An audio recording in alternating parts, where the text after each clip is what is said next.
Alright, now this is the easy part, and it's the most important part that you have to learn. Exposure. A lot of people don't realize that the cameras that they're using they have a light meter. Okay, the light meter helps you create the perfectly exposed picture. A perfectly exposed picture does not necessarily mean that you have a perfect picture. It just perfectly exposed. That means that the colors are correct. The combinations of blacks and whites create gray right here.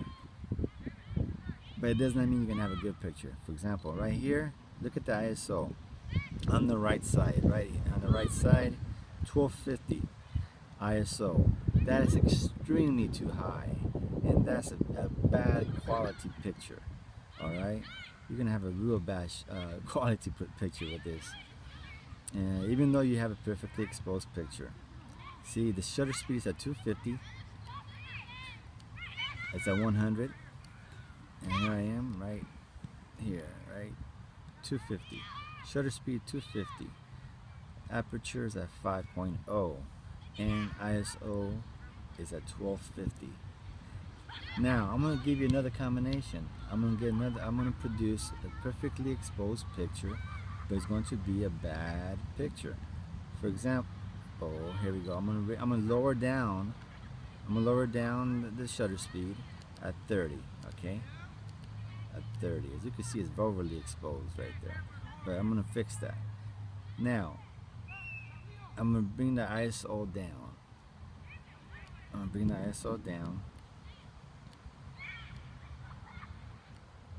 Let's see right there. Let's see what we got. Okay, it's a little better. And then I'm gonna raise up the aperture, just to. There we go. Right there. See where it's at? Perfectly exposed picture. How do I know? Because the line. So you see the line that's moving left and right, left and right. This line is right in the center. That's a perfectly exposed picture. But there's a different combination of settings that I'm using. But now look, the ISO is fine. Now the problem is over here on the left. The shutter speed is too low.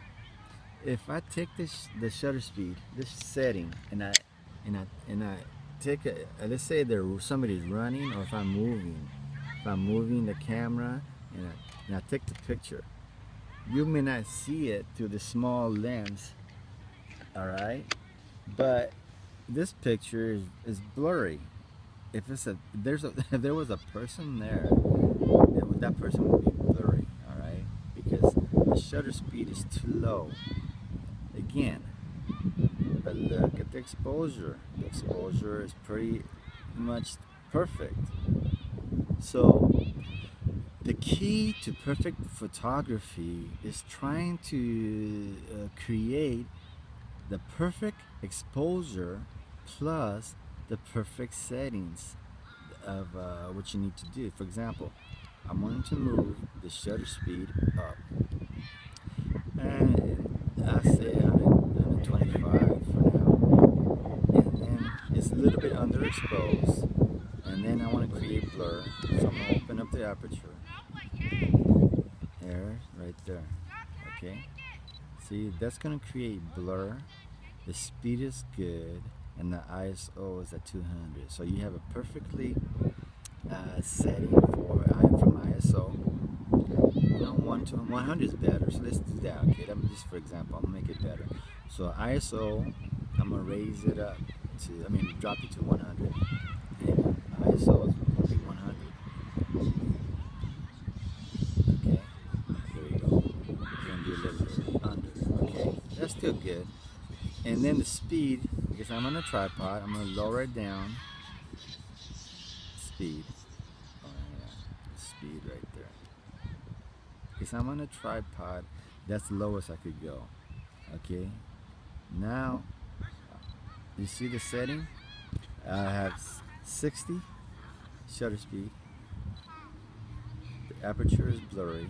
It's going to create a blur on the background. And the ISO is 100, the best quality.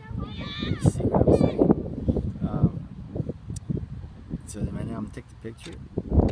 Alright, and that's perfectly exposed.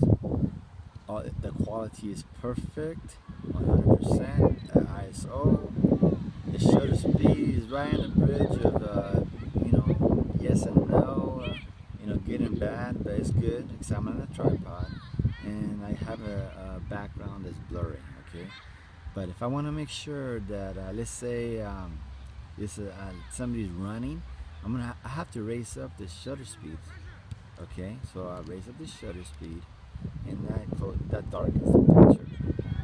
You see, and because of that, it's a little underexposed, so I have to raise up the ISO a little bit to make up the difference. Okay, look at the exposure; it's a little under. All right, so what I could do, I'm gonna lower it down just a little bit on this shutter speed, just right there, 125. Okay, now right there. This is your ideal picture.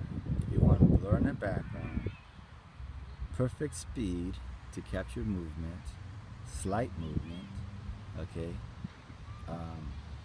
and the ISO is at 200. You want to go 100, you want to go 200. That's about it. I would not go above that unless you have to, like you in the churches and all that. But that's a different story. Okay? There you have it.